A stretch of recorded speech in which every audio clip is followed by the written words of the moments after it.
Hello friends, எல்லாரும் சாப்பிட்டீங்களா? இன்றைக்கி இந்த காலம் சாப்பிட வேண்டும் பாருங்க. பான் தான் பார்த்தீங்களா? பானும் இது நேற்று வச்ச கத்திரிக்காய் குழம்பு, கத்திரிக்காயும் உருளைக்கிழங்கையும் பொரித்து வச்ச குழம்பு. உருளைக்கிழங்கு பொரிக்கலைன்னு அதுக்கு நண்பர்களே பான் வாங்கிட்டு வந்தேன். அந்த பானோட இங்கே பாருங்கள், இந்த உருளைக்கிழங்கு இருக்குது தானே, அதையும் இப்படி எடுத்து சாப்பிடுவோம்.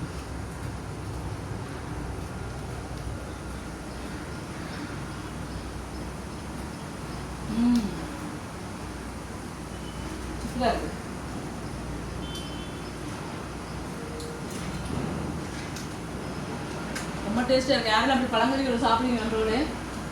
உண்மையாங்க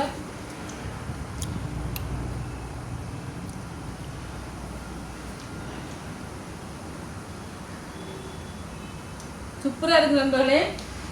வாழைப்பழம் எல்லாம் மீண்டு கொண்டு வந்திருக்கு. இப்போ பானை சாப்பிடுதான் அதை சாப்பிட போகிறேன். நேரம் அப்படி பழங்கறியும் பானு சாப்பிடுங்கன்னு மறக்காமல் கமெண்ட் பண்ணுங்கள், லைக் பண்ணிட்டு போங்க. வீடியோ பிடிச்சிருந்தா சப்ஸ்கிரைப் பண்ணுங்கள். போயிட்டா.